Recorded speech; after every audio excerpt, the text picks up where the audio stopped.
Carol Helt é arquiteta, formada pela FAO, mestre pelo IAL, doutoranda pelo IAL de São Carlos, professora da Universidade de São Judas, trabalhou recentemente na Prefeitura de São Paulo, na SMDU, enfim, e vem pesquisando a questão da construção civil desde o comecinho, né, Carol? Desde a graduação, TFG, iniciação científicas, etc. Esse foi o tema, especialmente as grandes obras públicas, as grandes obras, as cidades barrageiras, as usinas hidrelétricas, enfim, tem sido o objeto de seu interesse. Talvez você possa complementar. Mas o Guilherme Petrella, também arquiteto, formado pela FAO, mestre e doutor pela FAO, professor também na Escola da Cidade, além de professor na São Judas, que também vem pesquisando as questões da construção civil, principalmente no campo da habitação. Não é isso, João? Habitação e a cidade. Enfim, eles que vão conduzir a sessão. A exibição dos filmes, os debates, a gente abre após. Eu não sei como é que vocês vão. Bom dia a todos. Obrigada, Zé. Ele esqueceu de dizer que foi meu orientador de UTFG, justamente. Agora, retomando a conversa, é ótimo a interlocução. E obrigada, Lígia, também. Prazer aqui. Acho que a programação é a gente só fazer uma introdução dos vídeos que vamos assistir, aí partir para as exibições e em seguida, um conjunto aí de provocações ainda, né, fluidas para um debate mesmo em aberto, ensaístico, vamos dizer, né? Quer dar uma palavrinha de apresentação? Acho que é isso. Então, acho que para introduzir os vídeos, queria dizer assim, são documentários, é uma série, uma seleção de documentários que levantamos no acervo da Camargo Corrêa. São documentários do processo de construção de algumas grandes obras públicas entre 54 e 79.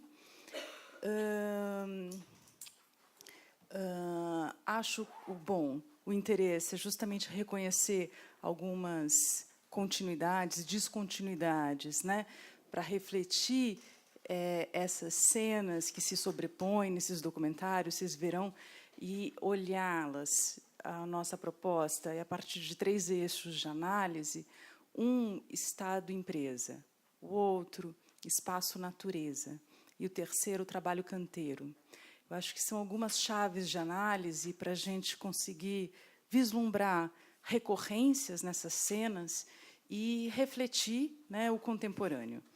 Acho que, na atual conjuntura, situação, algumas contradições ou aporias, né, estão se evidenciando, e acho que nos faltam categorias de análise, nos faltam chaves, né, de interpretação para olhar para o contemporâneo. Acho que não pretendemos hoje, né, interpretar, né, o contemporâneo, mas acho que apenas provocar ainda ensaísticamente um olhar, né, a partir dessa dimensão de cenas, né, desses documentários que nos permitem aí visualizar alguns eixos. Vocês vão ver nos vídeos que eles têm um caráter de exibição e apresentação das grandes obras como um feito da nação, assim, né? Então tem um discurso muito contundente com relação a um processo de desenvolvimento do país, né, um país novo, construção da infraestrutura e tal. E as imagens são muito interessantes, porque elas também revelam, apesar desse discurso, certas contradições, né? E que a gente justamente quer tentar sugerir que vocês leiam essas contradições, vejam, a partir desses eixos de análise, categorias assim, que nos auxiliam a pensar, né? Porque, em se tratando de grandes obras públicas, né, de infraestruturas com alcance territorial, né, necessariamente a gente precisa ter uma dimensão do espaço, né, e o espaço imediatamente colado na natureza, no caso, mas o espaço entendido como desdobramento poderia ser deslocado para o urbano, né, relação do Estado, porque a gente está falando de obras públicas e com infraestruturas de alcance da sociedade como um todo, né? E a questão do trabalho, que é o que de fato realiza ali aquela construção, né? Então tem um processo de produção de uma infraestrutura lá e que depois vai beneficiar o conjunto da sociedade como um todo. Então, e o interessante é ver isso na simultaneidade, né? Os vídeos eles têm esses indícios, vamos dizer, simultaneamente, né? Então, enfim, depois a gente retoma isso depois dos vídeos, pode fazer alguns comentários ou pensar algumas questões mais explícitas ou relevantes de cada um dos vídeos e apontar para umas discussões para a gente papear, na verdade, né? Os vídeos, eles foram todos edições produzidas para o Jamazon, sob encomenda do governo nacional, mas são de datas distintas, né? São 6 vídeos que a gente vai assistir aqui. E a gente fez uma edição, uma provocação em duplas, né, de vídeos. Então, a primeira dupla é O Bandeirante, que é a construção de Brasília, né, numa edição de 58. Com a Amazônia vai ao encontro de Brasília, também de 58, e é relativo à construção da Transamazônica, né, Belém-Brasília. A segunda dupla chama-se Os Caminhos da Riqueza. Vocês vão ver sempre um discurso ufanista. Os Caminhos da Riqueza. Ele é de 54, tá? E é relativo ao programa Primeira Urgência, né? Era um programa do Departamento Nacional de Estradas e Rodagem, né, da construção das primeiras infraestruturas, né, de grandes rodovias no país, do plano de rodovias, isso é de 54. Né?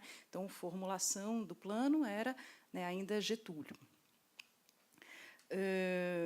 E o Caminhos da Riqueza, junto com 14 de março. Esse é o nome de um vídeo relativo à programação da Ponte Rio-Niterói, era o início da Ponte Rio-Niterói. Tá? Essa é a segunda dupla. A terceira dupla são 2 grandes obras de construção de hidrelétricas. Né? Uma, Jupiá, que é de 72, e a outra é a Itaipu, né, que é de 79. O vídeo de Itaipu, a gente fez uma edição para ele ficar do tamanho do Jupiá. Os 3 blocos, né, são duplas, mas os 3 blocos têm em torno de 10 minutos. Né? E esse vídeo de Itaipu foi o único que a gente fez uma edição de frames, porque ele é um vídeo longo, de 1 hora, e a gente o tornou, né, ainda em cenas curtas, para ter esse momento da gente assistir esses conjuntos e poder reconhecer algumas recorrências, justamente. Os vídeos estarão na íntegra no site do Contra Condutas, né, com todas as referências, mas aqui nos interessa, né, do ponto de vista didático, a gente poder fazer uma análise ainda em colagens, vamos dizer. Tanto que a gente, na seleção de duplas, um vídeo tem som e o outro não. Né, e esse é o jogo também da coisa, para a gente conseguir reconhecer algumas dessas dinâmicas. Então, o período aí que a gente abrange vai desde as obras, né, ainda Getúlio Vargas, a JK, né, grandes obras públicas produzidas num período aí de expansão de um capital primitivo, né, na renda da terra, na exploração de um trabalho absoluto, né, da mais-valia absoluta, né, e ainda da formação das instituições de base do planejamento e tal, né, até, né, um crescimento econômico da ditadura militar. Então, esse é um pouco o período, né, que a gente está abrangendo aí com essas exposições aí de grandes obras. Alguma coisa? Não, acho que a gente poderia começar o vídeo. É só dizer que esse contexto tem esse incremento da urbanização de uma maneira muito radical no país, né? A colonização do território como um todo, e relacionado com essa necessidade ou esse projeto de desenvolvimentismo econômico que se associa com essa produção do espaço. Né? Isso a gente vai chamar, conversando com alguns autores, de complexo urbano-industrial, que marca uma certa especificidade de um período. Depois, a gente vai tentar apontar, ou sugerir, ou especular sobre os desvios que hoje em dia tem acontecido, como também um desvio de um certo complexo. Mas, enfim, vamos ver, acho que os vídeos e... Bom, pessoal, acho que tem inúmeras questões aqui e acho que justo, difícil é a gente conseguir alinhar, né, alguns eixos de análise, como dissemos. uma perspectiva que tentamos reconhecer 3 dimensões para a gente abordar. Uma é Estado-empresa, a outra espaço-natureza e a outra trabalho-canteiro. Eu vou tentar aqui fazer uma reflexão relativa a cada tema no seguinte sentido. E tem todo um conjunto, né, de pesquisas que abordam, que nos ajudam, nos apoiam aí a refletir isso, né? Talvez valha a pena aqui citar algumas referências, mas para também deixar a conversa mais fluida, a gente conversa melhor sobre isso depois, nessas referências. Mas o fato é que tem uma questão de fundo, que as pesquisas ajudam a gente a reconhecer que tem uma especificidade do produto mercadoria, né, da obra pública, da grande obra pública, né?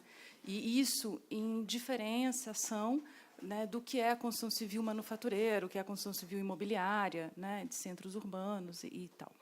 Então, uma questão de fundo ora, o que é derivado dessa característica, o que é, né, devido a essa característica, essa especificidade do produto mercadoria da grande obra pública, e o que esse padrão, né, ajuda a gente a pensar que estaria sendo colocado em xeque na atualidade, né? Ou seja, algumas questões, algumas contradições, algumas aporias que aparecem na atualidade, né, nos permitem refletir aquelas especificidades do produto mercadoria da construção civil, se elas persistem, né, se transformam ou não. E algumas que eu queria ressaltar são as seguintes.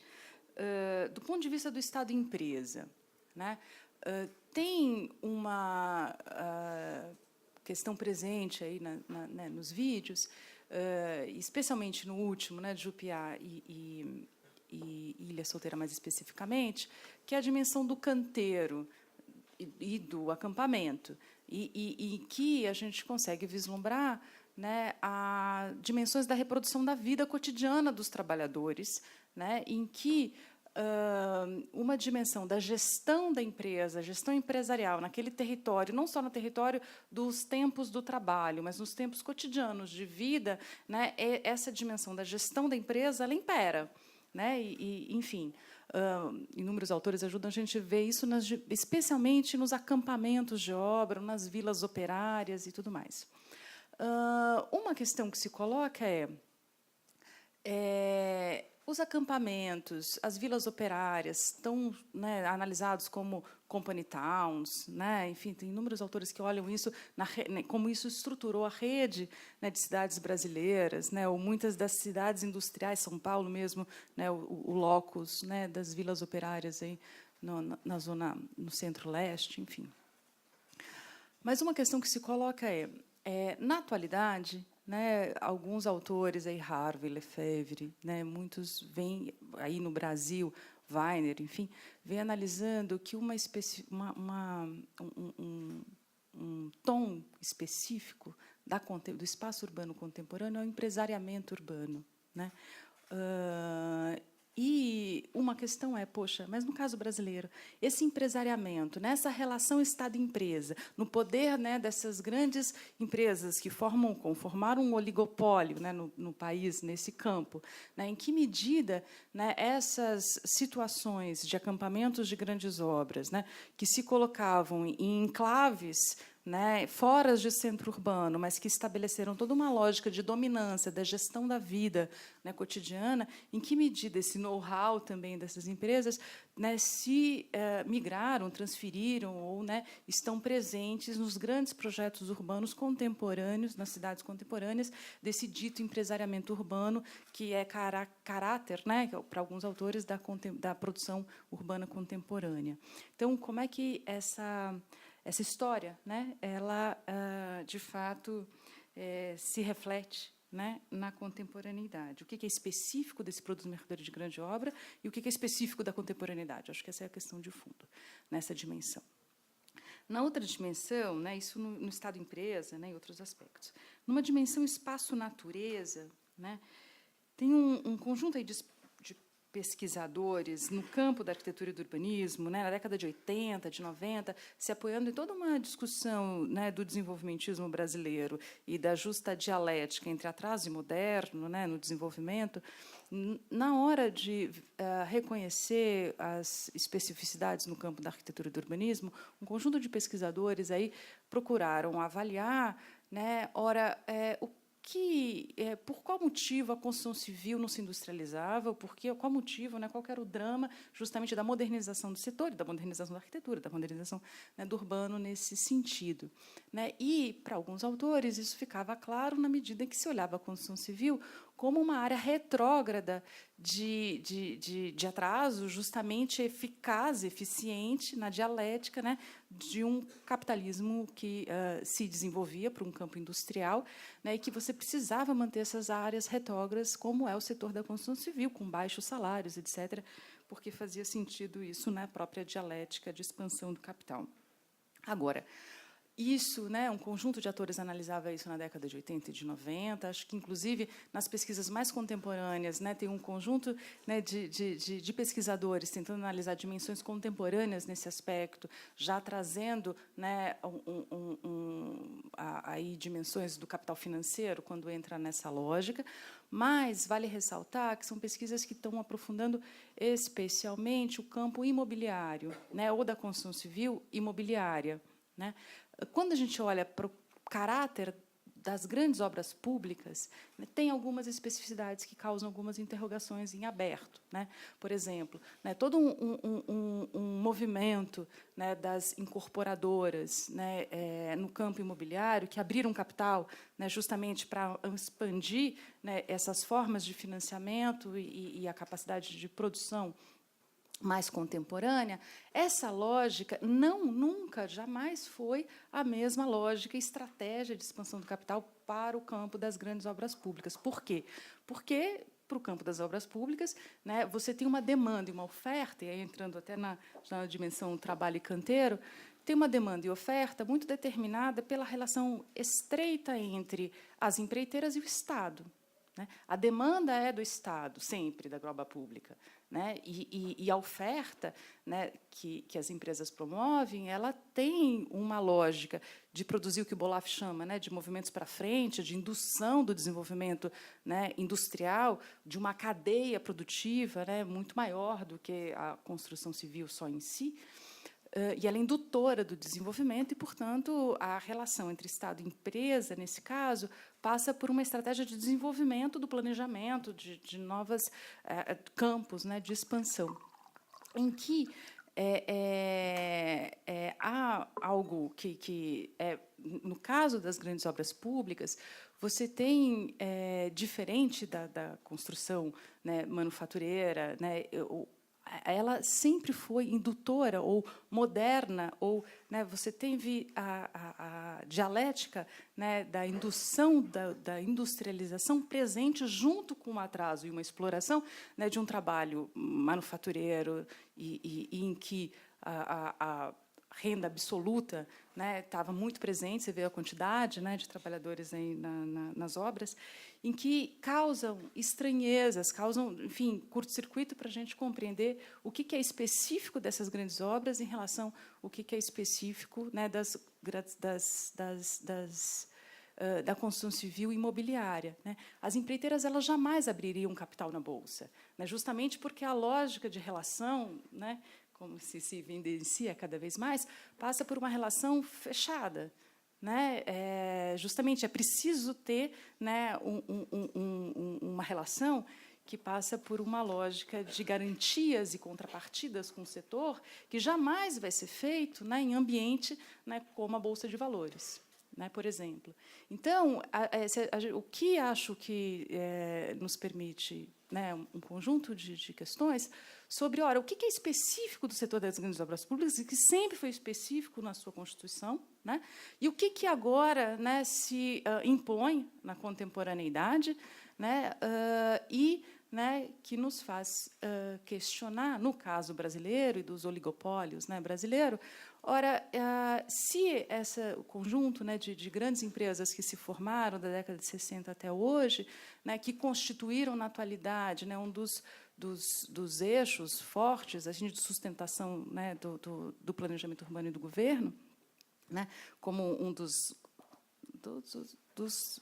dois tripés, né, o agronegócio e as empreiteiras como os dois núcleos, né, de apoio das forças econômicas de sustentação do modelo de desenvolvimento, o que na contemporaneidade, né, está colocado, né, que forças são essas que fazem com que esses dois pés, né, de um tripé, né, o terceiro é o financeiro, né, o que faz com que esses dois pés, o agronegócio, o JBS, se a gente for pensar assim, né, como paradigma, e as empreiteiras, né, estejam saindo de cena de sustentação, né, desse desenvolvimento. Então, me desculpem, estou falando rapidamente questões assim para jogar mesmo, né, no ar, mas, enfim, tem um conjunto de bibliografia que nos permitem pensar sobre isso, ainda que nos faltem muitas, né, e um campo de pesquisa, né, para a gente poder refletir a fundo essas questões. Bom dia. Acho que a ideia aqui é a gente pensar... os vídeos eles retratam um certo momento, né, dos anos 50 até os anos 70, 80, da construção das usinas. Dá para a gente perceber... A gente pensou sobre esses eixos de análise, esses títulos, né, espaço da natureza, trabalho canteiro, Estado, empresa, porque eles, nestas obras de infraestrutura, eles aparecem como questões relevantes, né.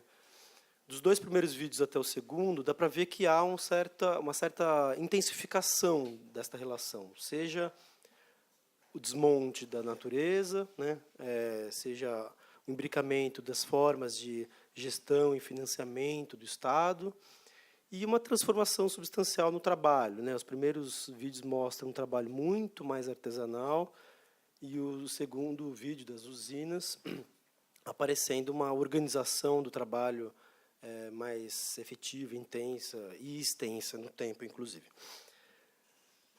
Acho que uma questão que a gente estava pensando desses vídeos é justamente tentar perceber o que tem em relação a hoje em dia como permanências e como descontinuidades, né? A gente não quer afirmar nada, né, dessas permanências ou descontinuidades, mas tentar iluminar algumas questões, porque parece que a nossa experiência contemporânea muda um pouco o perfil, né? Desse imbricamento entre o Estado, a natureza e o trabalho, na forma de produção do espaço, produção do território, produção de riquezas lá e agora, né? A gente podia começar a pensar, por exemplo, no que se refere a essa relação Estado-empresa. A gente sabe, né, que as grandes construtoras elas cresceram nesse processo, junto com o processo de desenvolvimento econômico do país, né, em obras de infraestruturas, em tese com alcance universal, na colonização do território como um todo, né. Só que a produção delas, pela própria natureza do trabalho, né, a usina, a estrada, né, ela... vamos dizer, vai no alcance de um espaço ainda natural ou pré-urbano ou mal urbanizado, né?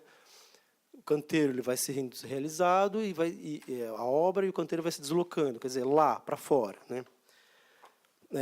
O que a gente pode tentar perceber hoje em dia, em certo sentido, é que essa estratégia de monopólio, né, de uma produção de espaço determinado para uma infraestrutura territorial, ela vai sendo deslocada ou vai sendo expandida para os centros urbanos e para os centros dos centros urbanos, né?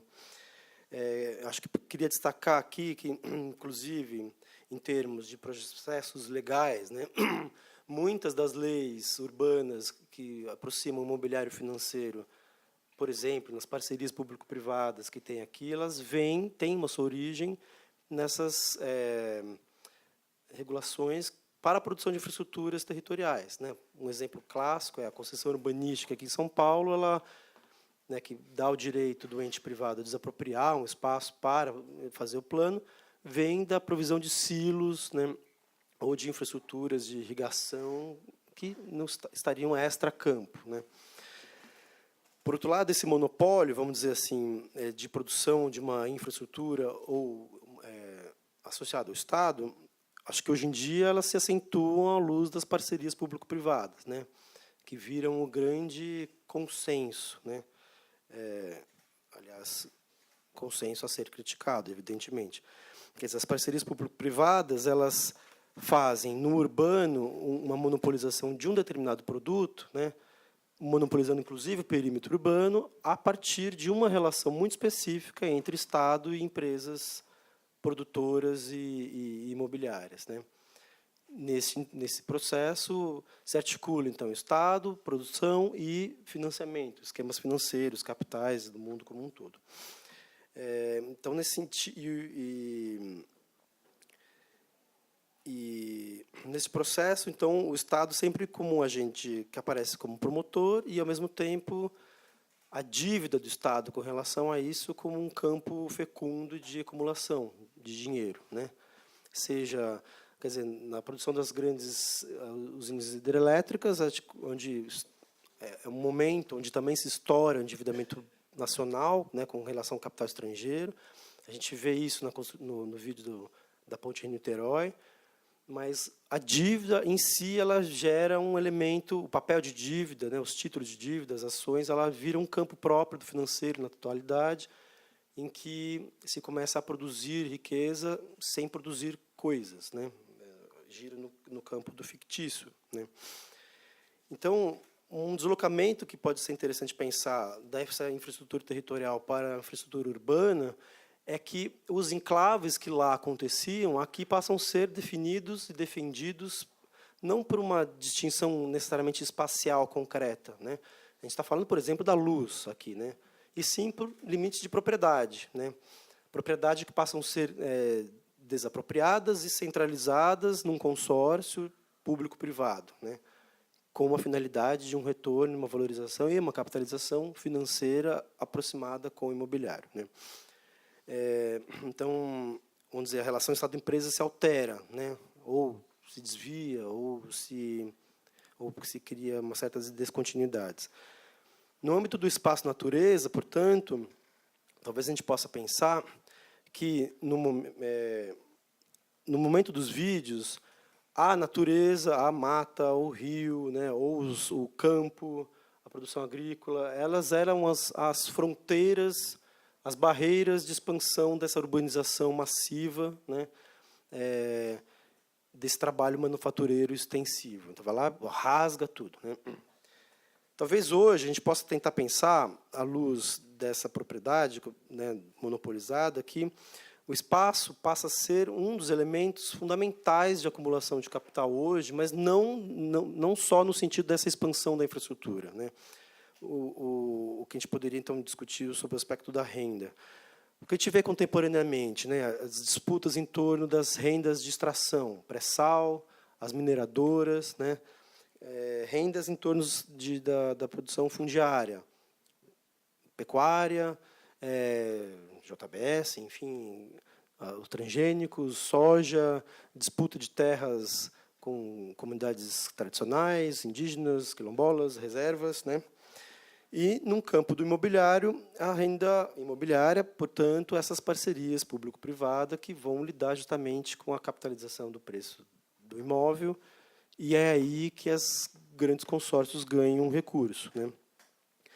Isso, em certo sentido, opera um certo desvio, né, da forma predominante de acumulação de dinheiro na produção do espaço, né? Deixa de ser necessariamente essa produção extensiva de grandes infraestruturas e passa a se pautar por uma camada fictícia de propriedade, de renda, né? O que se vende é uma apreciação, né? Eu não sei se eu me faço entender nesse sentido. Se ganha mais com uma dimensão especulativa do que efetivamente produção imediata, né? O que se ganha na PPP Casa Paulista não é exatamente a valorização do canteiro de obras da unidade habitacional em si, e sim a centralização de propriedade, a relação que ela se estabelece com juros, né, com a dívida do Estado, na diferenciação da metrópole como um todo, ou seja, acaba não se restringindo a um canteiro de obras imediato ali, né? E que, em termos de trabalho, portanto, a gente pode pensar que há um certo desvio da discussão e da prática da exploração da força de trabalho estrita, né, no canteiro, ou para uma dimensão da espoliação, né? Ou seja, se acumula mais extraindo coisas já feitas, né? Ou seja, extraindo recursos da natureza, feitas pela natureza, extraindo produtos pretéritos ou capturando eventuais produções futuras pelo endividamento, né? Então, a gente tem uma dimensão, vamos dizer, de espoliação imobiliária, né, os aluguéis, no sentido de que se acumula muito um recurso monetário sem uma nova produção necessariamente de unidade imobiliária, a espoliação própria do urbano, né, essa diferenciação da metrópole e a precarização da vida cotidiana, mas que tem um espraiamento, vamos dizer, nos serviços públicos, né, então metrô, luz, né, educação passam a ser fontes rentáveis, né, para o mercado, assim, vamos dizer assim, e isso se estabelece na distribuição da cidade, e uma certa espoliação financeira, que é a dívida para você comprar uma casa, dívida para você comprar um carro, dívida que o Estado paga, né? Portanto, o discurso de que hoje em dia não temos, a nação, o país, não tem recurso, por isso que precisa fazer reforma de previdência, terceirizar trabalho, né? E, no entanto, os serviços de dívida eles continuam lá intactos, né? Pagando os juros, né, no capital, no mercado aberto, tal. Precisa vender pré-sal, enfim, todas essas coisas um pouco associadas, né? Então, acho que assim, o que a gente pode pensar é que esses vídeos eles pegam um momento lá, Getúlio Juscelino e a ditadura, que marcam um certo complexo urbano industrial, vamos dizer assim, né, de desenvolvimento econômico atrelado com uma produção extensiva do espaço, uma colonização do território brasileiro, né, engendrando uma questão da dívida pública e com uma certa relação de trabalho. Tem especificidades, como a Carol aponta, né? A gente vê nos primeiros vídeos um trabalho muito mais extensivo, né? Mais artesanal e manufatureiro, e no segundo momento das usinas ele começa a ter uma relação entre um trabalho manufatureiro e mecanizado, vamos dizer assim, né? Essas grandes empresas se formam aí, né? E estas grandes empresas são as que estão sendo desmontadas, em certo sentido, hoje, ou atacadas, ou, né, um campo de disputa, vamos dizer, pondo o Brasil num cenário de valorização imobiliária financeira global, né, como chamaria lá a Leda Paulani. Então, enfim, talvez tenha uma certa continuidade histórica nisso, mas uma transformação, um desvio, eu sempre procuro a palavra que eu sempre esqueço, que é as descontinuidades, com relação ao presente, que é uma outra articulação, inclusive, de quem comanda, de coalizão de classe, quem está comandando isso, um sistema financeiro mais que se atrela, né, global, com essa relação mais imediata nossa, local. Isso a gente poderia chamar, então, de complexo imobiliário financeiro, né? Enfim, eu acho que essas questões, menos parecer aqui, a gente não tem a pretensão de explicar essa dimensão contemporânea, mas talvez apontar para eventuais nexos, né, para a gente poder pensar, criando, inclusive, caminhos de pesquisa, né? Enfim, olhar diversas dessas situações. Isso. Bom, eu acho que vocês já trouxeram aqui inúmeras possibilidades mesmo de pensar essas descontinuidades, essas diferenças no tempo e tal. Evidentemente, essas imagens que a gente viu, esses filmes que a gente viu, estimulam a reflexão, né? Elas não apenas documentam um passado que parece um tanto quanto exótico nesse momento, mas eles estimulam, seja pelas associações, pelos contrastes, uma reflexão sobre esse universo frequentemente invisibilizado do trabalho. É muito impressionante. Eu como historiador da arquitetura,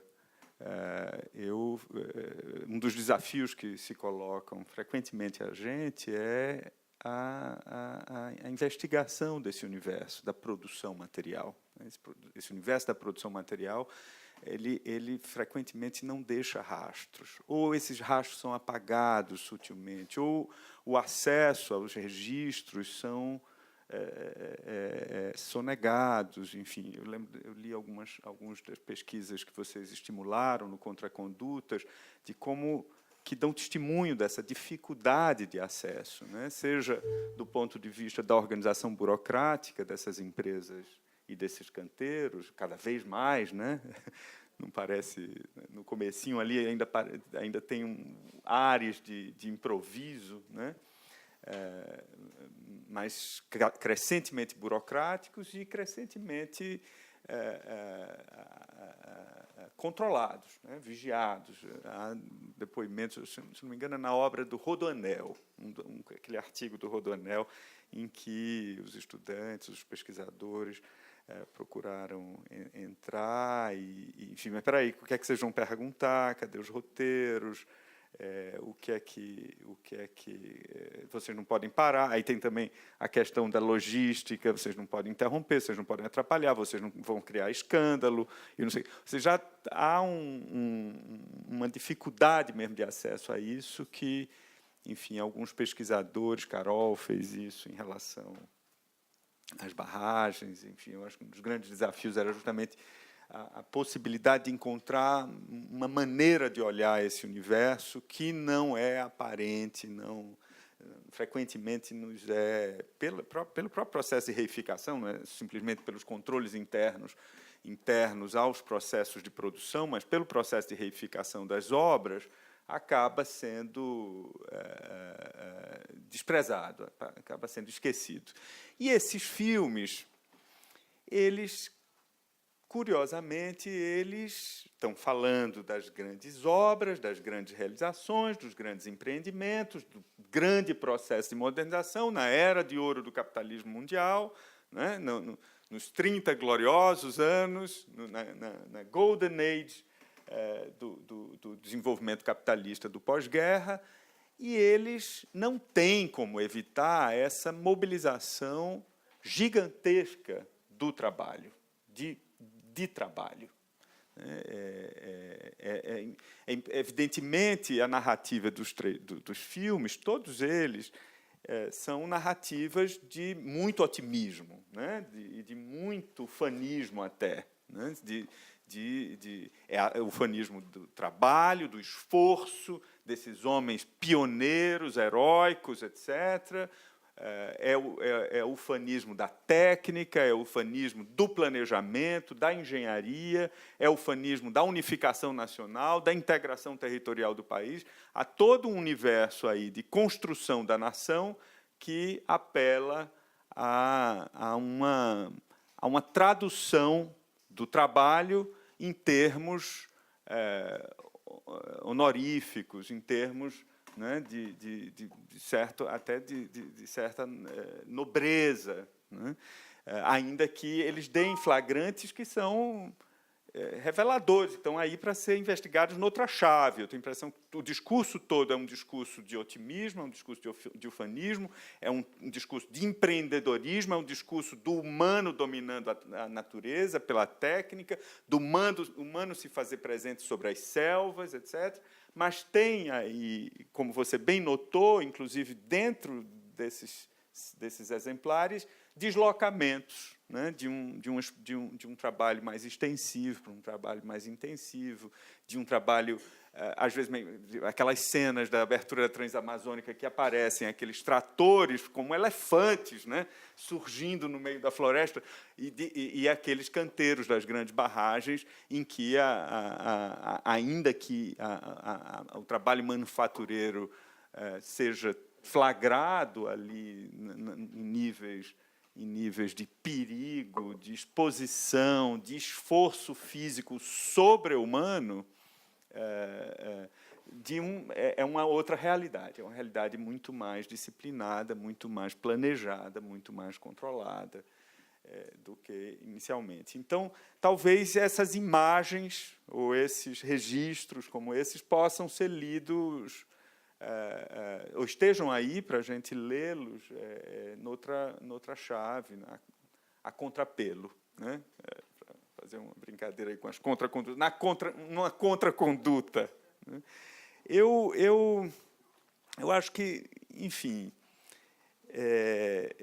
eu não quero desviar a discussão sobre o contemporâneo, porque eu acho que é isso que importa. Eu acho que a gente estamos tratando de uma realidade que está se reproduzindo, enfim, esse atraso que se repõe, enfim, na eterna explicação da dependência e do subdesenvolvimento, etc. Esse atraso que se repõe, esse atraso que é parte da engrenagem da modernização e que ele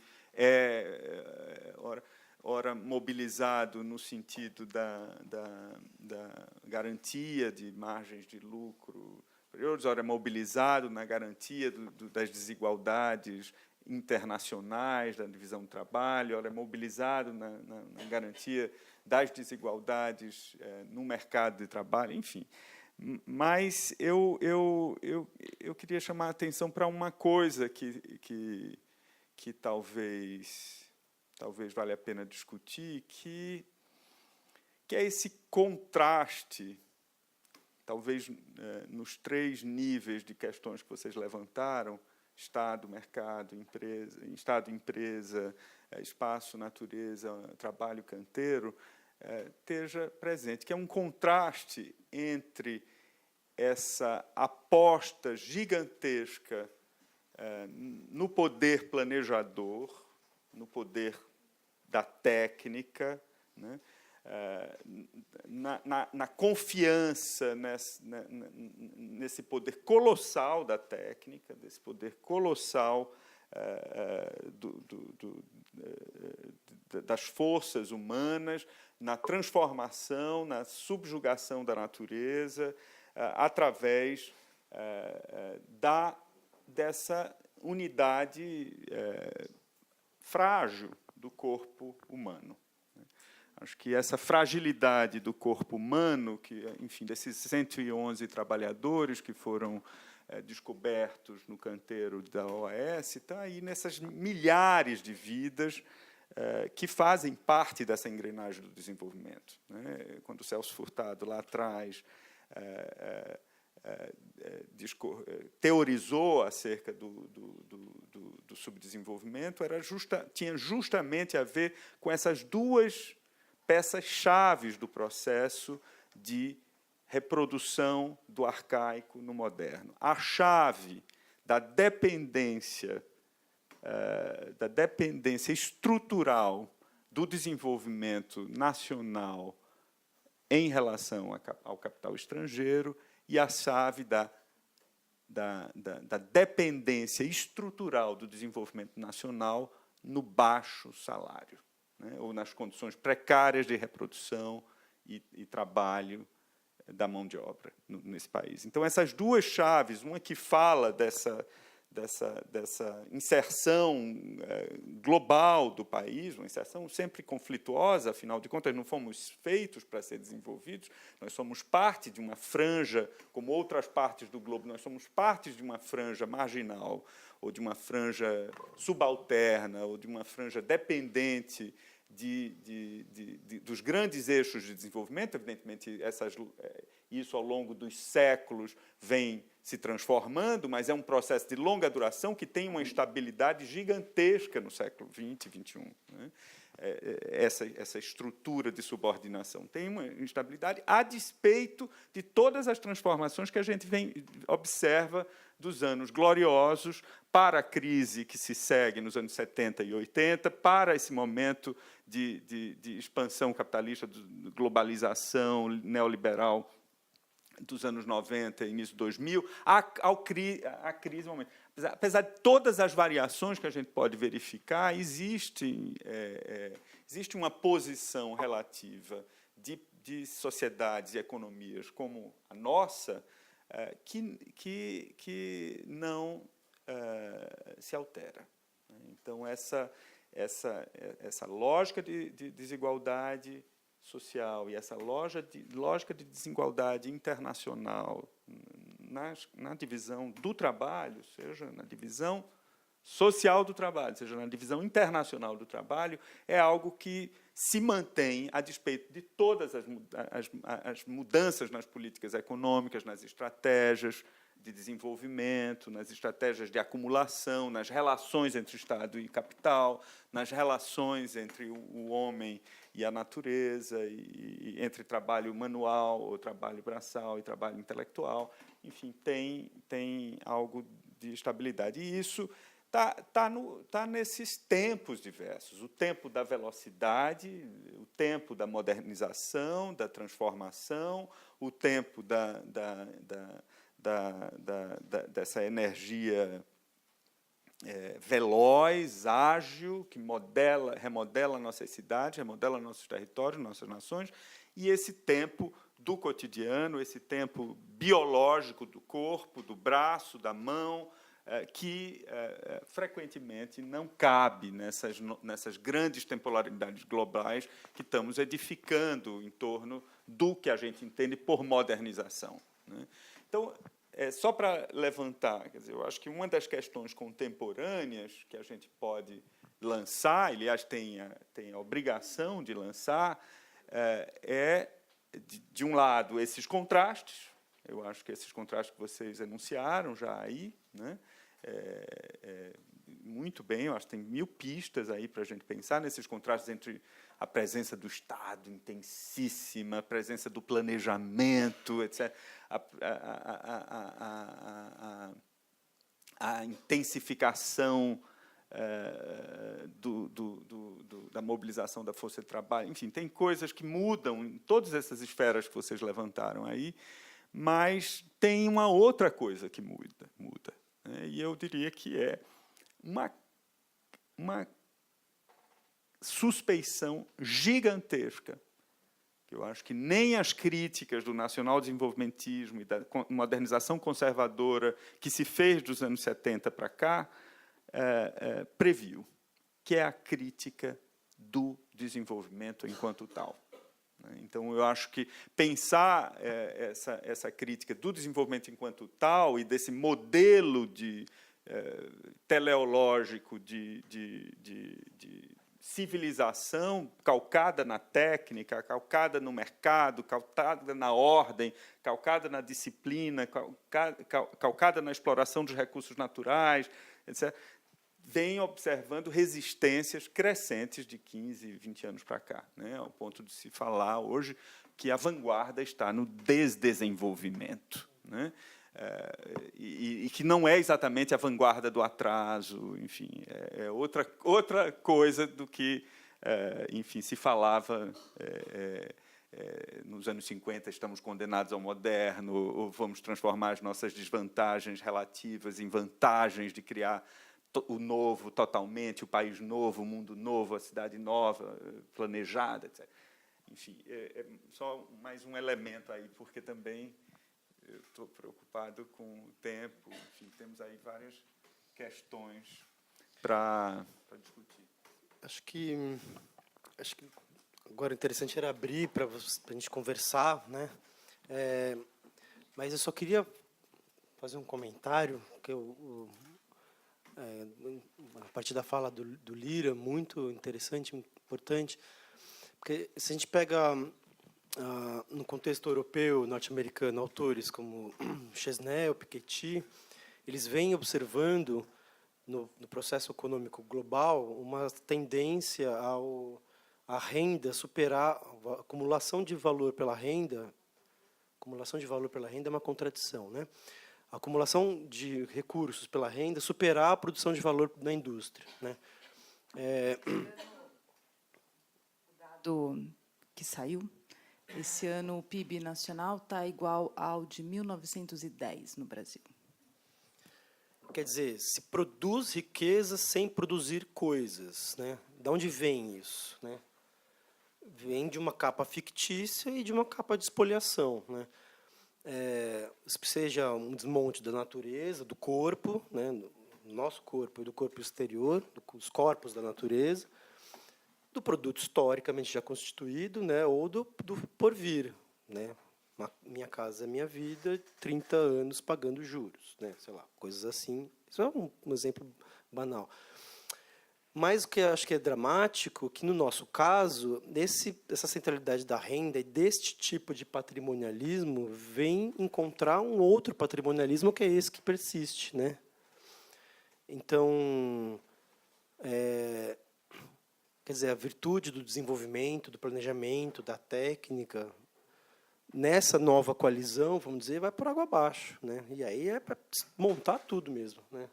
Quer dizer, a gente vai talvez passar por um processo em que a regularização fundiária, que foi aprovada ontem, não foi isso? É isso.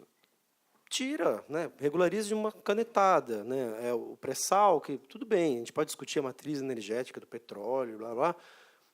Acabou, tirou. Pré-sal é para pagar juros, né? Direitos do trabalho. Direitos do trabalho, jornais de trabalho.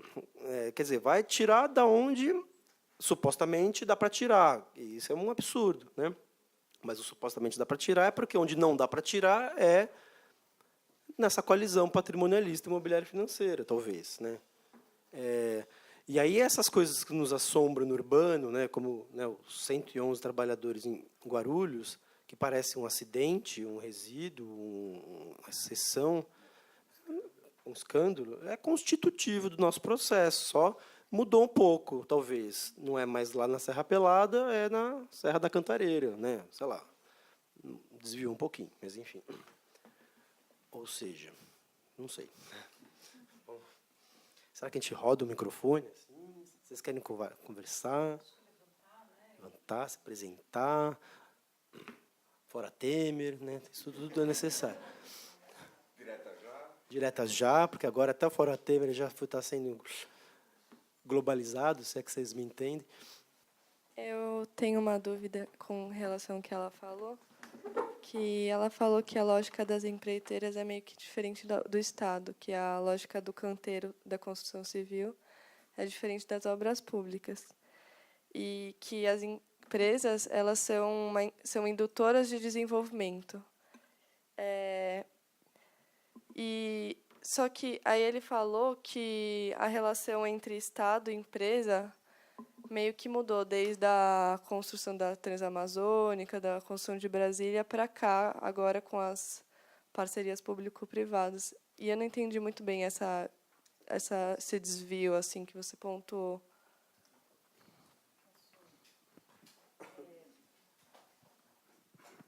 Só para fazer também algumas referências e vocês irem à fonte, né? Um debate que se fazia então na década de 80 e um dos grandes autores desse debate era Bolaf, né? E um paradigma que ele colocava era como que o setor da construção civil, essa área retrógrada, né, digamos, cujo papel para o desenvolvimento é manter a taxa de lucro, né, rebaixar, frear a taxa de lucro para o setor, para todos os setores, a construção civil como um setor mantido retrógrado com esse papel para o desenvolvimento como um todo. E a questão que se colocava, justamente para quem estava pensando no campo da arquitetura, né, do urbanismo e tal, como Bolaf era, poxa, né, a construção, ela era assim, como ela induzia para trás e para frente era muito pouco. A construção civil manufatureira, ela induzia muito pouco. Ela era, né, ainda muito manufatureira na produção de habitação, etc. Isso era um debate que se fazia, né, e conhecemos mais pelo Sérgio Ferro, né, e todo o pessoal da arquitetura nova. Mas quando a gente olha para os canteiros de grandes obras, né, e que era concomitante, ali, década de 70, como vimos aqui os filmes, é evidente, né, a presença de um processo de industrialização no canteiro, né, no processo construtivo do canteiro. Você tem áreas automatizadas, né, na construção, pelo menos na fabricação do concreto. Você tinha fábricas automatizadas, robotizadas dentro do canteiro, mas, ao mesmo tempo, um processo ainda mais extensivo de um trabalho, né, manufatureiro digamos, né, da articulação entre atrasos modernos e dava numa intensidade, né, ainda muito maior. Algo que é característico desse setor, e aí é um outro autor que ajuda a gente a pensar, que é o Gustavo Lins Ribeiro, um antropólogo. Pensa assim, poxa, mas o que é característico desse produto mercadoria da grande obra? É o fato de ser grande, né? Por quê? Porque mobilizava grandes capitais internacionais, mobilizava, né, grandes recursos e mobilização de grande contingente, imigração em função disso, né, nos tempos de obra, que é sempre o tempo da construção civil, que nem começo, meio e fim, né, então você tinha, né, dada a temporalidade, começo e fim, né, numa mobilização de tempo e espaço, né, gigantesca, né? Essa especificidade, e aí tem uma outra autora, que é a Camargos, que ajuda a gente a pensar isso na relação com o Estado, né? Você tem a formação das empresas, né, ainda mais nos enclaves, fora de centros urbanos, uma certa experiência, um certo know-how de conseguir ter uma cultura, né, de gestão do espaço, né, de grandes enclaves, né, e que substituiu o papel do Estado, cumpria, né, o papel do Estado em grande medida, né. A Camargos ajuda a gente a pensar que, assim, nessa relação entre a demanda e oferta, né, bom, se você tem as empresas nessa relação imbricada com o Estado é sempre aquele que vai encomendar as demandas e o cliente é sempre o cliente, né? Portanto, você tem também uma imbricação, né, que se constitui como um padrão, né, na formação das regulamentações. No caso dos enclaves, né, isso se dava de uma maneira, né, fora dos centros urbanos e, portanto, né, distante até dos objetos de pesquisa, né, como situações de você ter regulamentações específicas naquelas situações de exceção, porque tempo e espaço de exceção. Começa, meio, fim, acaba, enclave lá, Belo Monte, acabou. Né, Lei da Copa. Né? Então, assim, agora, a questão, eu acho, que começa a dar um curto-circuito, né? Quer dizer, começa não, mas acho que uma das questões para a gente refletir é na medida que isso se normaliza, né? Ou seja, que esse empresariamento urbano, que é histórico das nossas vilas operárias, né? Dessa situação de empresariamento da vida, né? Mas a hora que isso se normaliza para os centros urbanos normais e luz, né? Por exemplo, agora. Quer dizer, então, a hora que normaliza esse imbricamento entre empresa e Estado, né, e uma empresa que a gente está falando de determinados oligopólios, né, de um capital nacional, né, que enfim, ainda, né, era da burguesia nacional constitutiva aí, né, recente, tripé desse Estado era, né, as empreiteiras e o agronegócio, né, além do setor, né, financeiro.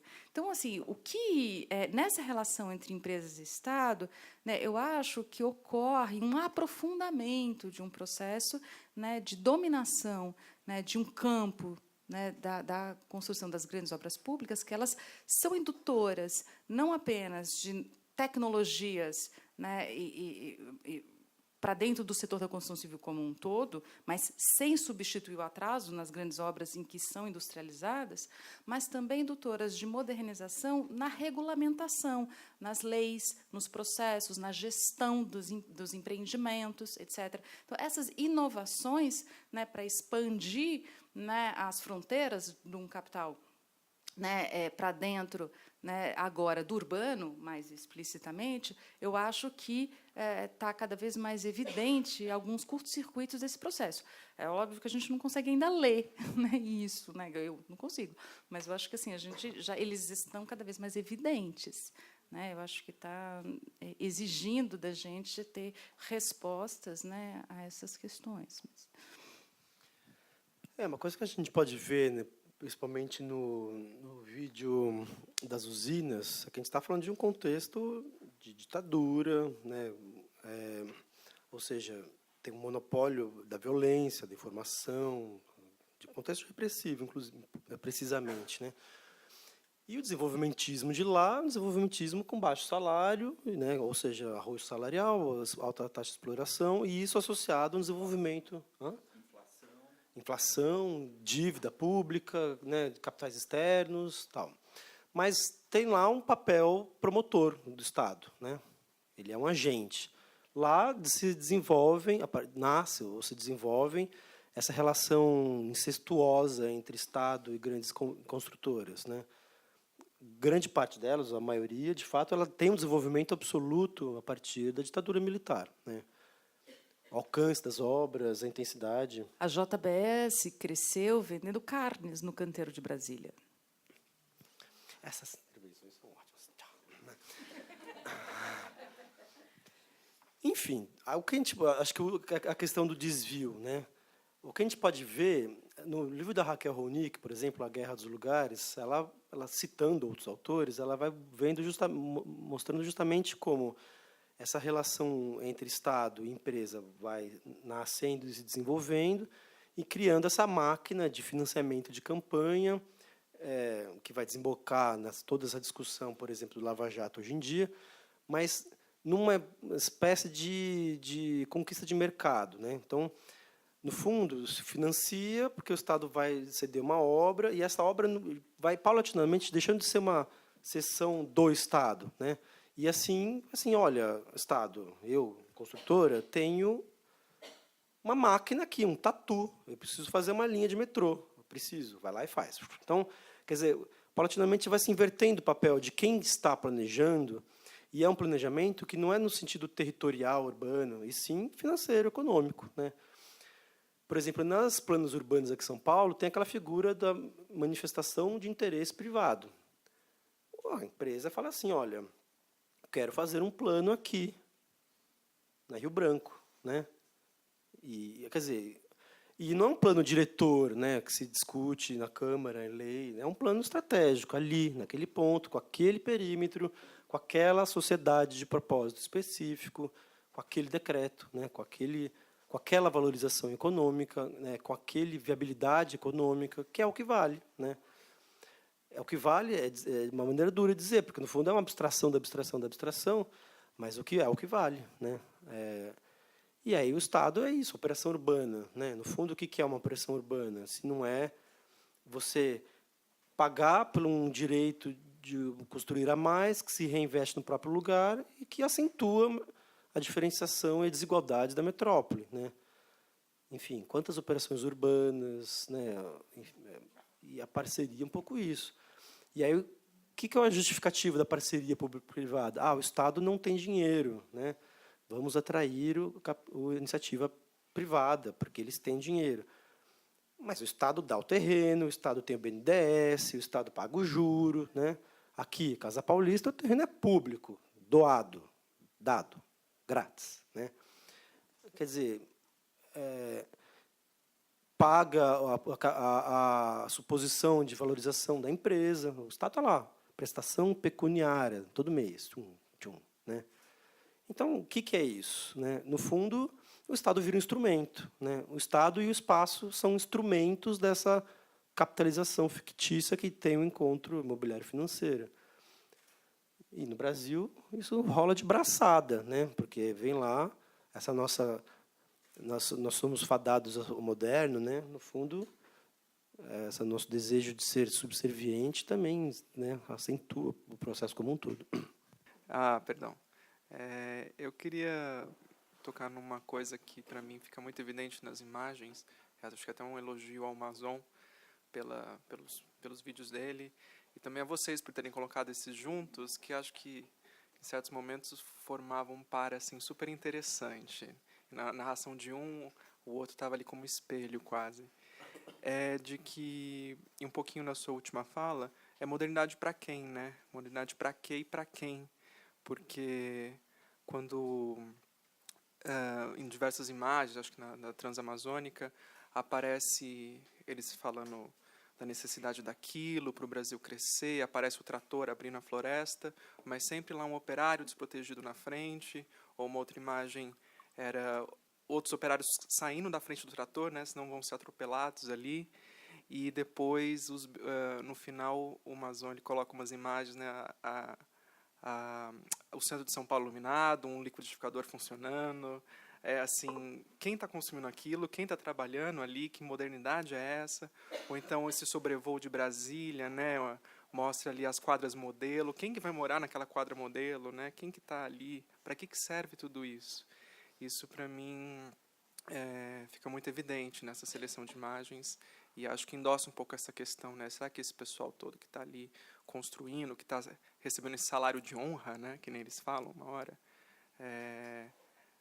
vão participar disso, né? Que modernidade é essa? Até porque, isso já é uma observação pessoal, eu percebo que às vezes isso passa um pouco desapercebido, às vezes até na própria historiografia sobre modernidade, né? Que essa modernidade, será que ela é realmente tão democrática assim? A gente qual a disposição dessa modernidade no desenvolvimento do Brasil? É democrática? Eu acho que isso são questões que eu não sei, para mim são um pouco evidentes a partir disso tudo que a gente tem visto aqui. Queria fazer muito legal o seu comentário, muito importante. Eu acho que a gente, vamos dizer, sempre apareceu o atraso como uma contradição, né, do moderno, e aí as pesquisas no processo brasileiro vão dizer, não, o atraso ele é constitutivo do moderno, né? Talvez a gente possa dizer que agora que isso se acentua a tal ponto que o moderno é o atraso, ou o atraso é o moderno, né? Como se dissesse, é tão dialético o negócio que é indissociável, né? Acho que tinha uma certa esperança, e esse momento parecia que o desenvolvimento vai superar o atraso. A gente viu que o atraso é constituinte do moderno, e talvez hoje a vanguarda seja isso mesmo, né? No fundo, quando se discute lá no ornitorrinco, né, o Chico de Oliveira, mesmo na crítica à razão dualista lá, mas esse esquema de trabalho informal que nós exportamos para o mundo, veja bem, que maravilha, né? A gente, inclusive, como processo de expoliação, vanguardista, né, da contemporaneidade. Modernidade para quem? Exatamente, né? Agora, o que eu acho que é complicado é que isso se constrói numa dimensão político-econômica, né, e numa capa também de uma mistificação ideológica, porque a gente está aqui hoje vivenciando essas questões todas, né? E por que não tem uma aderência, para usar uma expressão do mundo empresarial, nas lutas políticas, por exemplo, né? Enfim.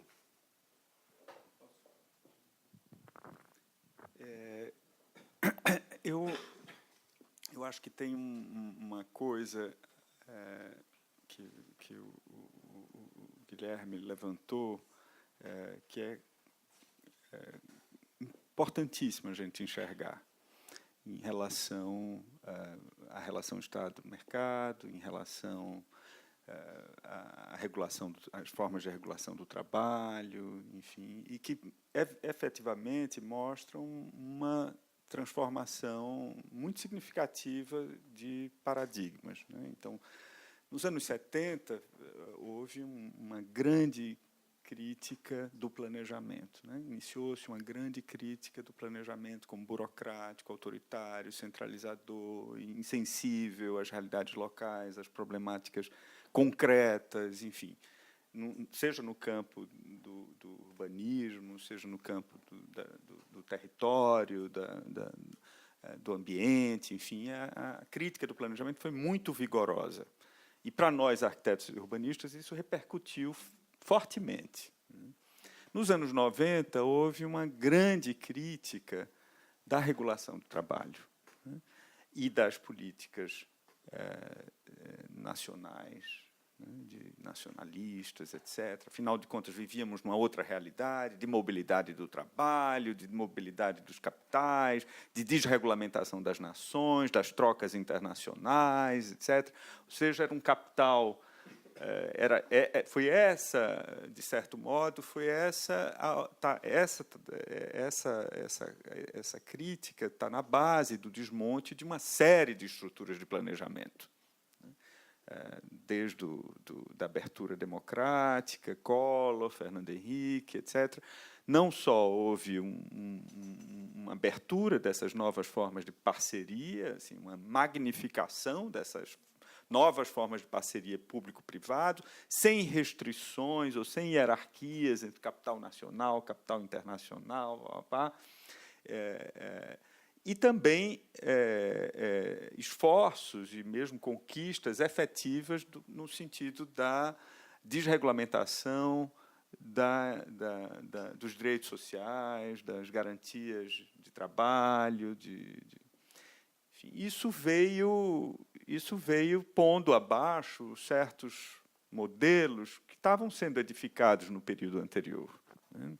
No Brasil, enfim, é impossível a gente pensar todo esse processo dessas transformações no território, na infraestrutura, nas cidades, nos transportes, nos meios, nas fontes de energia, não sei o quê, sem pensar que também está se estabelecendo no país um pacto social diferente, anti-oligárquico, ou pelo menos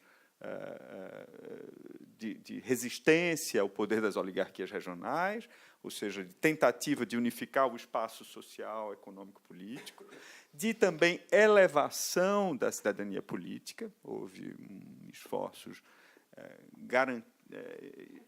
reformistas no sentido de ampliação da participação civil, institucionalizada, papapá. Houve também um processo de regulamentação que está até hoje, de certo modo, vem dali, de regulamentação das relações de trabalho. Aliás, o Chico de Oliveira fala de criação do mercado de trabalho. O mercado de trabalho, efetivamente, no Brasil, não se criou com a abolição da escravidão. Ele se criou com o estabelecimento dessas regras mínimas de regulação do conflito capital-trabalho, que estão hoje em xeque, né? Que estão hoje em xeque lá com Vargas, Justiça do Trabalho, CLT, tudo isso que está sendo posto abaixo com essas últimas reformas que estão sendo avaliadas. Então, quer dizer, é uma coisa, eu estou chamando a atenção para isso porque é um imbróglio muito grande o que a gente está metido. A gente está metido num imbróglio de constatar isso que você está dizendo. Enfim, afinal de contas, para que tem servido esse processo de modernização? Nós estamos... e não são simplesmente em relação enfim, a sintonia entre modernização e garantia de direitos, e direitos sociais ou direitos econômicos da população. É também em relação à garantia do direito à diversidade biológica, garantia de direito à diversidade cultural, direito à garantia da diversidade dos povos, que têm paradigmas e perspectivas de mundo muito diversos desses, né? E que estão em jogo. É direito mesmo à própria sobrevivência das gerações futuras. Então, nós estamos hoje, quer dizer, dentro dessa crítica do antropoceno, né? Nós estamos hoje colocados diante de uma avaliação global das razões do desenvolvimento. Ao mesmo tempo, a gente não pode perder de vista que, nesse momento mesmo de desregulamentação, de fragmentação, de redução do papel do planejamento, do plano, do Estado, nós estamos observando a apropriação uma apropriação ainda mais intensiva desses benefícios da modernização. Ou seja, o processo de modernização não está refluindo. Está aí, no ano passado, 2 anos atrás, em Paris, as dificuldades de pactuar modelos de desenvolvimento mais preventivos, mais respeitosos, mais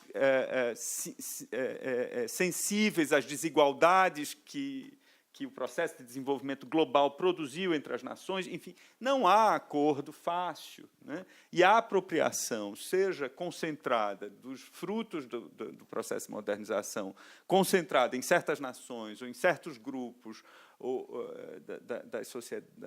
da sociedade ou do globo, é a regra que está se impondo. Então, a despeito dessas novas vozes e dessas novas questões, nós estamos observando isso, o retorno da escravidão, retorno de situações de precariedade, de insegurança social absolutas, em países, evidentemente, diversos. A problemática é outra. Aqui no Brasil, a gente não precisa de terrorista, né? Enfim, a situação é mais grave, né, do que as ameaças terroristas.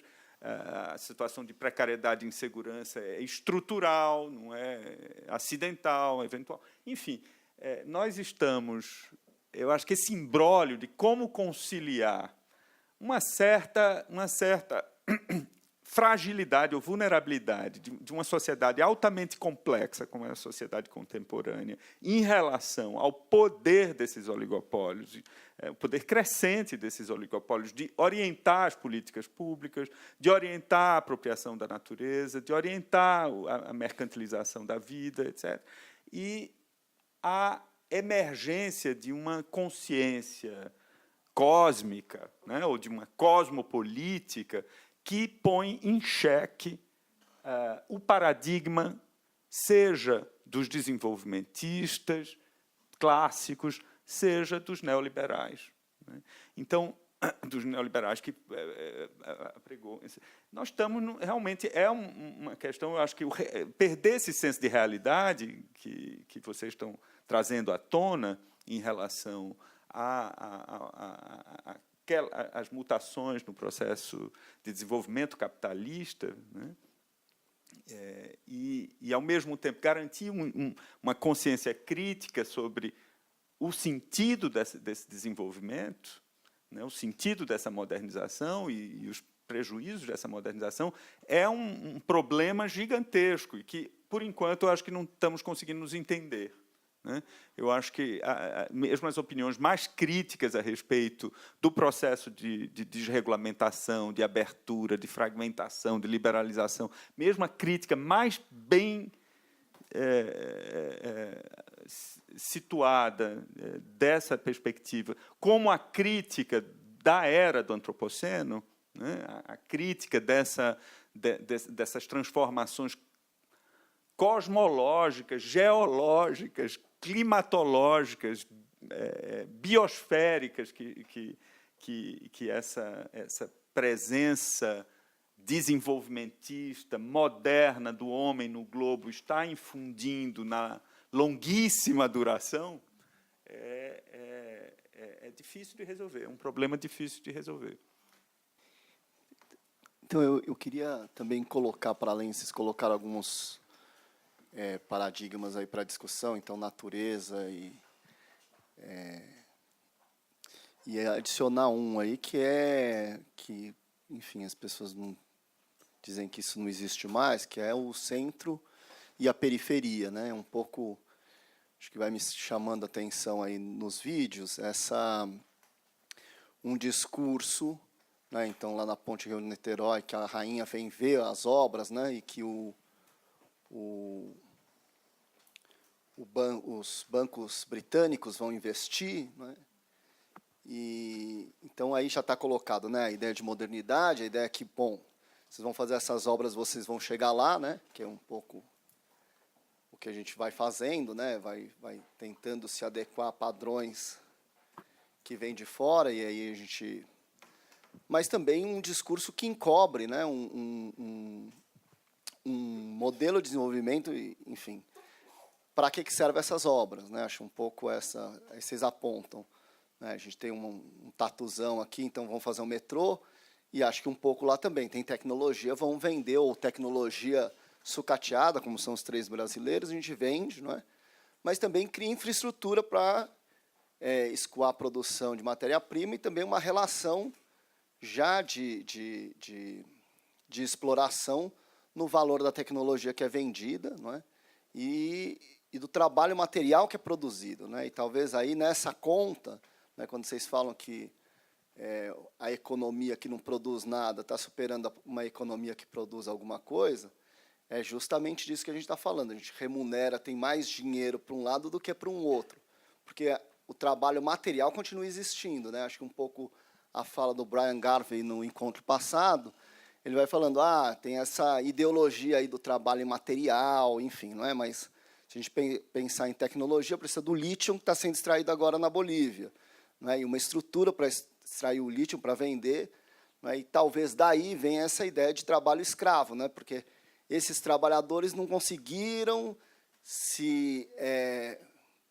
dessa perspectiva da modernidade, não conseguiram se incluir nesse mundo moderno do trabalho, portanto, são escravizados, né? Então, só uma reflexão sobre esses. Tem algumas questões que o Zé Lira trouxe que tem me incomodado bastante, e eu sempre gosto de citar o Secchi, Bernardo Secchi, sobre um pensamento que ele tinha quando veio aqui, que ele colocou que a modernidade substituiu 3 palavras fundadoras, liberdade, igualdade e fraternidade, por outras 3 mais tristes, mas também não menos desafiadoras, que liberdade por segurança, né, que percorre todo esse mundo que a gente vive, igualdade por identidade, o fechamento de grupos identitários, enfim, fraternidade por rede. Essas redes que se formam, pactos eventuais, enfim, e na verdade, toda essa discussão, né, hoje em dia que a gente tem, o planejamento desmantelado, que não vem de agora, né? A Nabil, outro dia, escreveu um artigo muito importante falando do planejamento que a gente tem de fato, que é o planejamento dessas empresas construtoras. Eu vivenciei bastante isso quando trabalhei nesses órgãos públicos, de quem é que planeja há 30 anos, no mínimo, essa cidade, essas metrópoles, quem coloniza, né, pensando em metropolização como colonização também. A gente vê que muitas decisões foram tomadas por essas empresas, que tinham realmente tecnologias, não tinham como usá-las, e que levavam ao poder público: vamos fazer um túnel embaixo do Tietê, essa ponte estaiada esvaziada, que não passa ônibus, por exemplo, não passa transporte público. Dá vontade de fazer uma cartografia dessas obras todas que foram... Eu passei, por exemplo, na gestão da Marta, muito tempo tentando desenhar uma passagem nível naqueles cruzamentos da Faria Lima e junto com escritórios que ela destinava, que nem eram tão bons, tão assim, isentos da articulação com empresas desse tipo, que era Júlio Neves, e era possível trabalhar em nível essas transposições, porque tinha espaço, principalmente na Cidade Jardim, e foi feito de uma hora para outra a decisão, foi tomada a decisão de fazer em túnel, em detrimento do projeto do Largo da Batata, que já estava tudo definido e tinha que ser usado naquela região porque era dinheiro de operação urbana. Então, quem definiu a operação Água Espraiada na época foi a OAS. Quem desenhou a operação na época foi a OAS.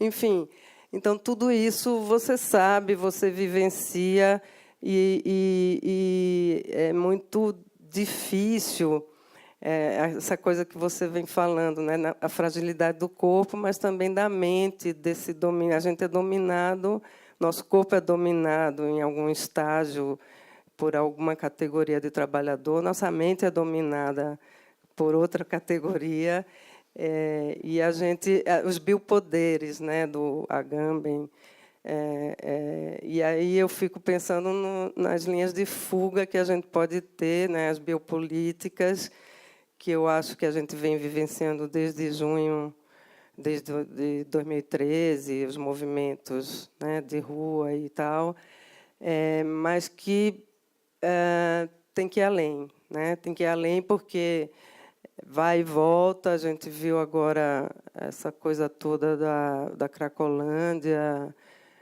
Enfim, eu não sei, acho que eu estou desviando. Também queria citar um pouco o trabalho que a gente fez lá em Belo Monte e que agora, com a Karina, que está ali atrás, eu estava, um artigo que a gente...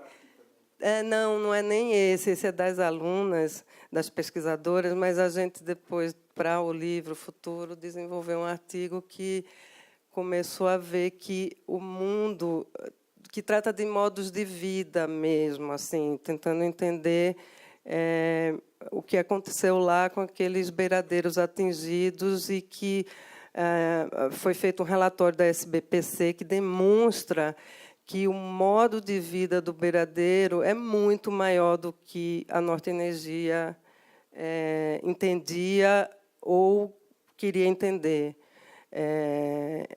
Assim, era de uma mobilidade total e era de uma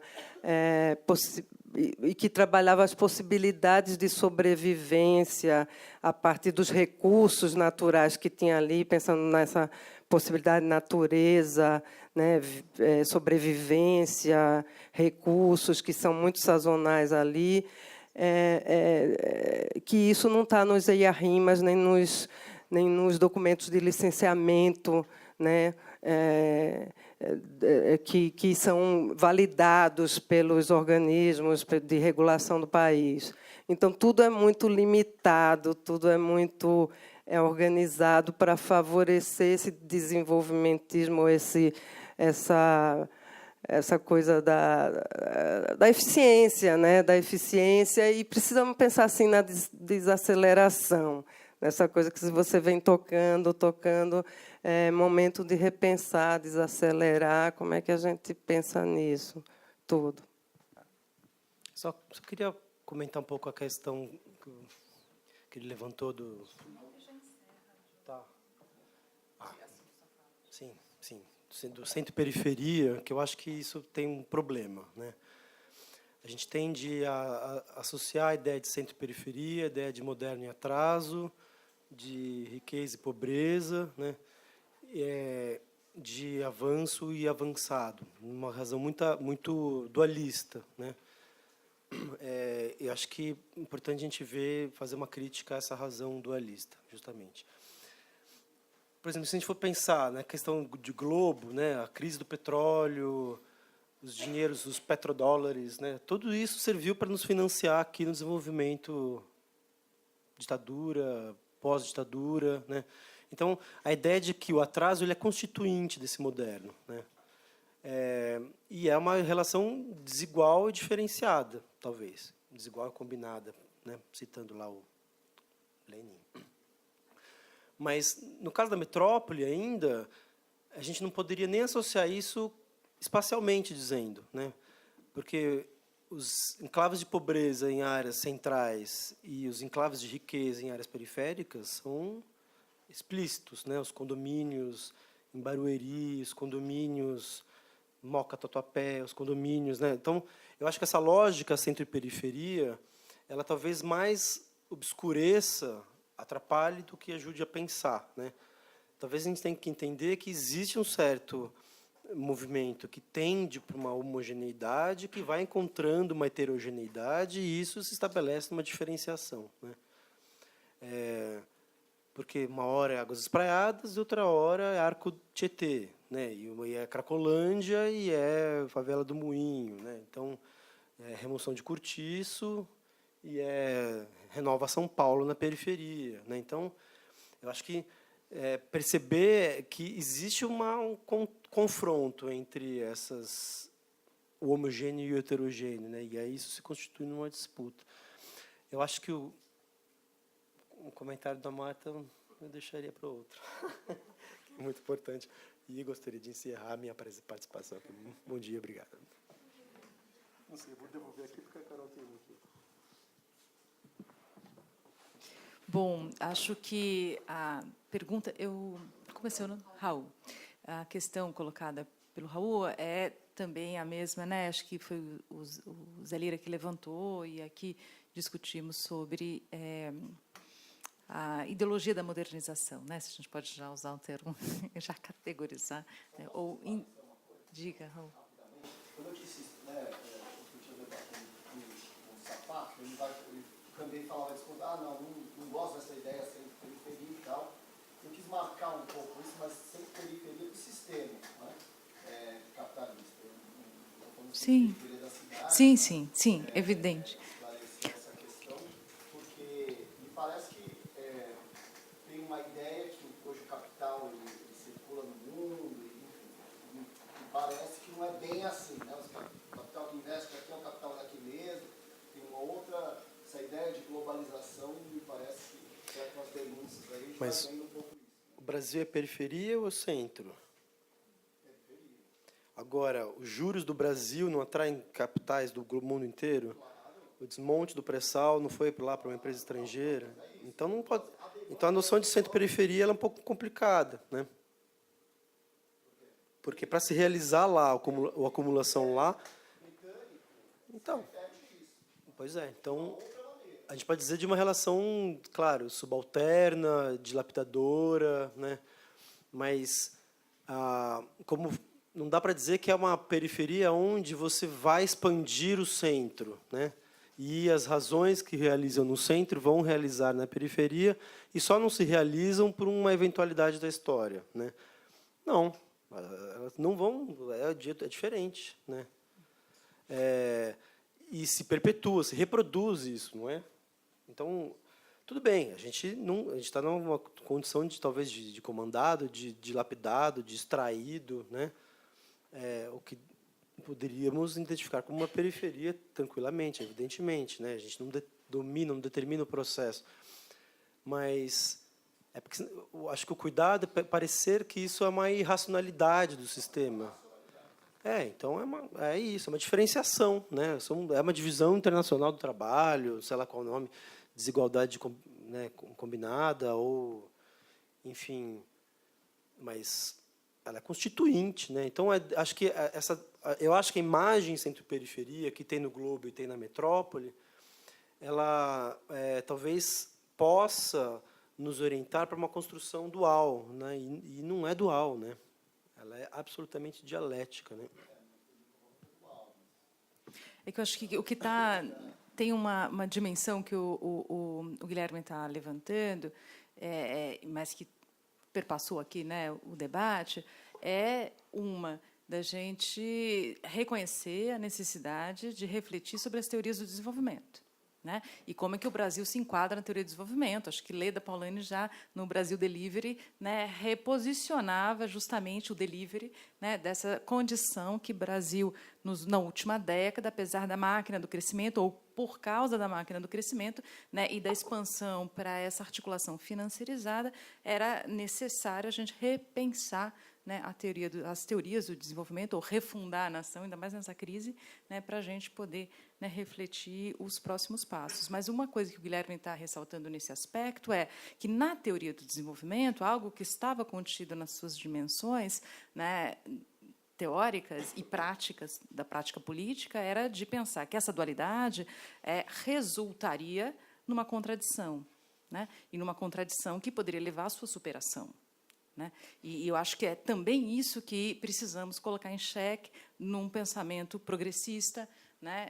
Se estamos pensando o progresso e o progresso das igualdades, né? O progresso da democracia colado a um progresso, né, de crescimento econômico ou mesmo de desenvolvimento econômico, né? Porque talvez estejamos diante de uma crise que é oportuno repensarmos seus fundamentos, né, para a gente poder ter certeza quem somos, pelo menos, nessa história, se periferia, se centro, né, enfim. Mas eu acho que essa questão, né, ela está colocada, né, não é nem, acho que, e, aliás, eu queria terminar, falando isso.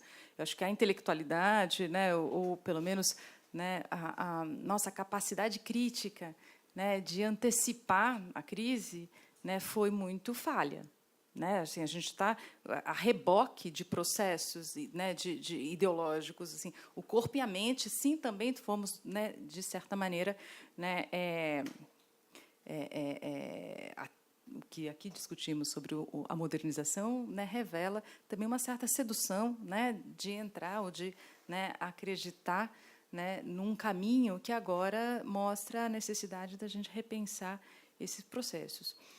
O que eu queria, né, então, ressaltar, por último, é que essas evidências que agora se colocam, elas já estavam presentes, né? Acho que esses vídeos, por exemplo, né, fazem parte do nosso imaginário desde há décadas. Nada é novidade, né, dessas dimensões na relação Estado-empresa, na relação espaço-natureza, na relação trabalho-canteiro. Tudo disso é conhecido, nada disso era desconhecido.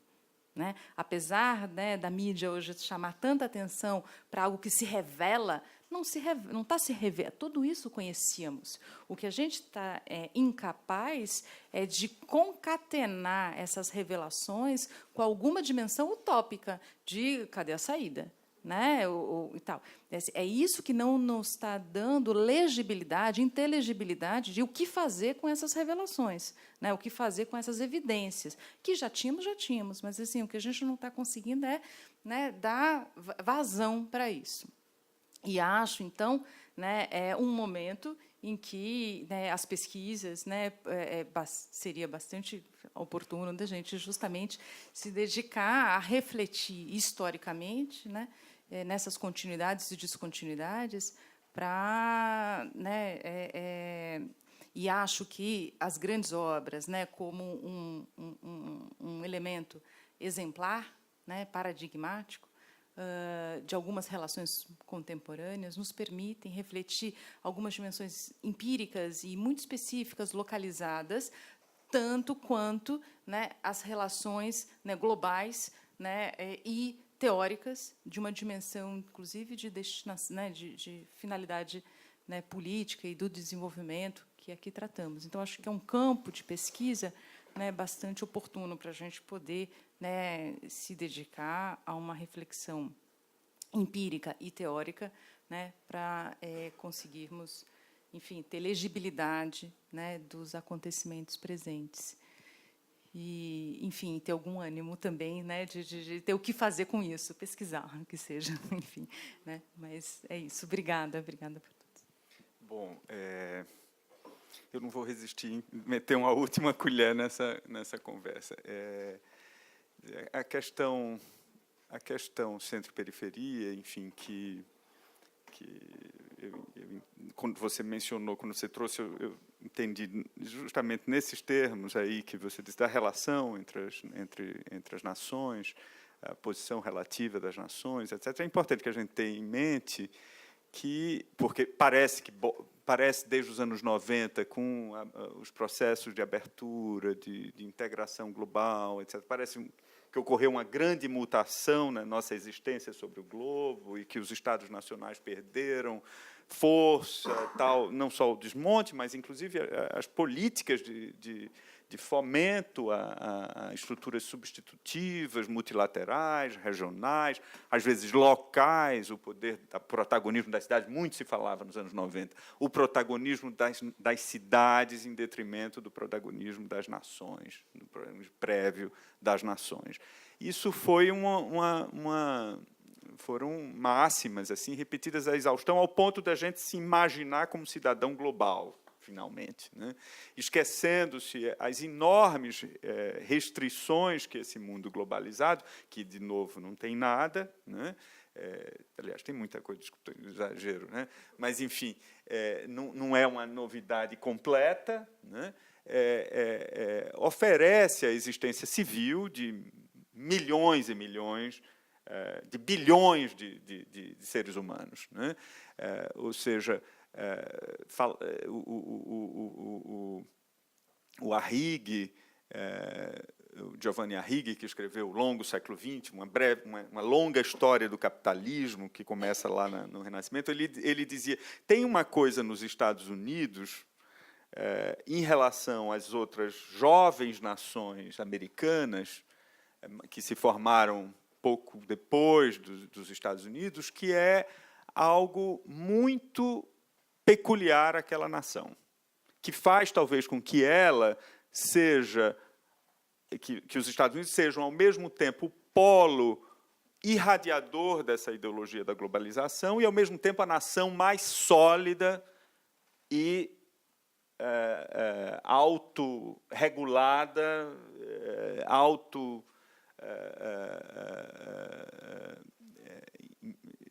enfim, estruturada que existe no globo, ou talvez a única nação que devesse ainda existir no globo, né, dentro desse sistema ideológico. Arrighi diz, olha, os Estados Unidos ocupavam até a independência um papel absolutamente dispensável na ordem global.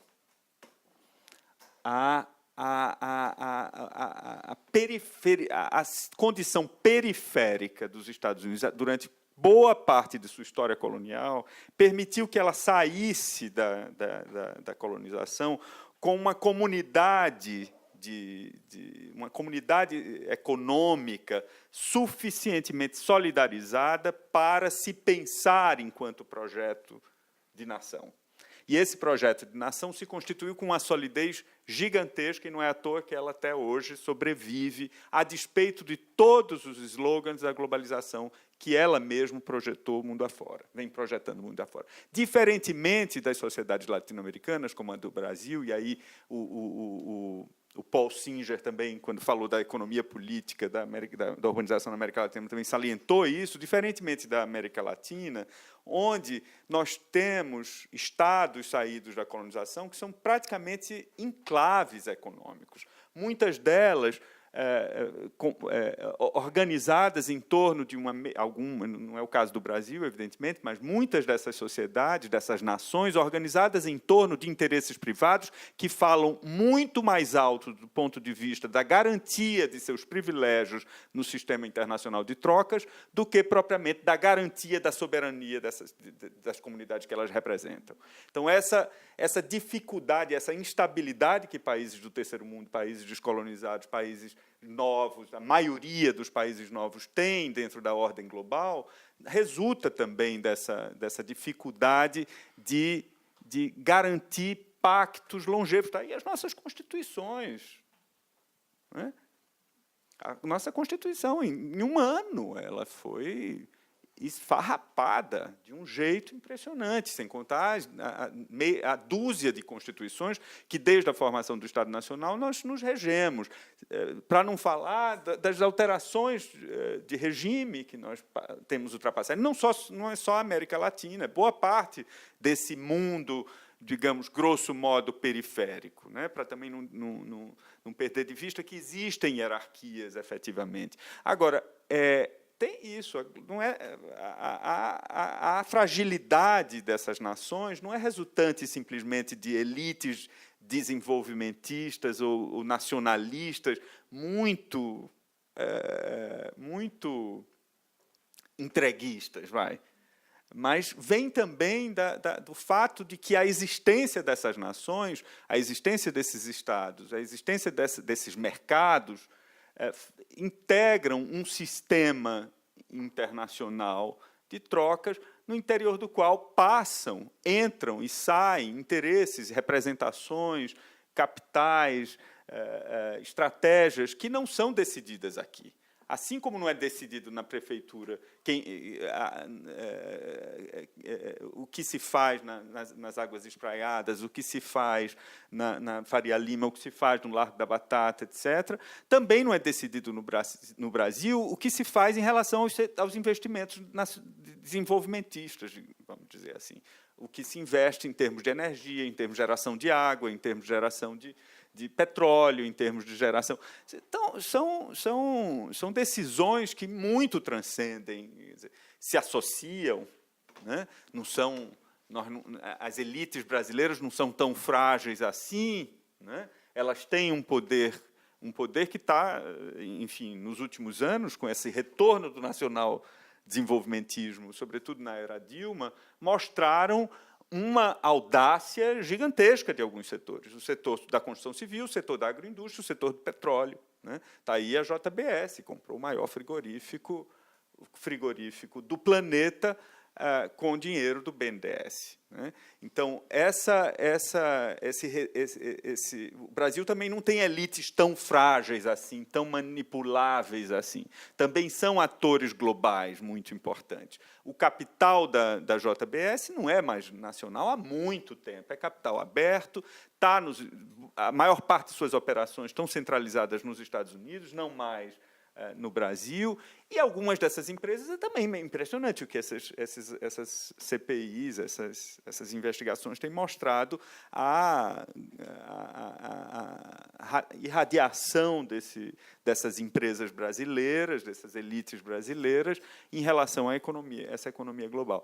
Mas, enfim, só para complementar um pouco, eu temo que estamos passando do horário que a gente pode estar na sala, não é? Se alguém quiser ainda fazer alguma colocação, não sei se vocês, para terminar, eu vou então agradecer a todos vocês, agradecer a coordenação do Contrato Condutas, que está promovendo essas discussões fantásticas e trazendo junto, reunindo pessoas, pesquisadores, professores, profissionais que atuam em múltiplas frentes, mas que têm muito a dizer, não só sobre a questão do trabalho, mas sobre os processos de modernização, sobre os processos de construção do território, de construção das cidades, enfim. Eu acho que é um programa, fiquem atentos, é uma programação que está ainda em andamento, não só na forma de exposições e publicações, mas na forma de rodas como essas, debates como esses. Então, a gente vai ter a última sessão, que o Raul Araújo vai coordenar. Também aqui, que vai ser incrível, é com o diretor, o Benjamin, que é o diretor do Museu da Escravidão em Liverpool, com o Márcio Farias, que é do Museu Afro-Brasil, e a gente vai trazer essa discussão de novo. qual é a hora? O mesmo horário. Ah! Não vai, não, vocês querem esvaziar a minha aula. Não, esquece o horário. Não, adoraria. E acho que tem tudo a ver também com nossa disciplina, mas a gente, infelizmente, E outros encontros. teremos outros encontros. Então, muito obrigado pela presença de todos.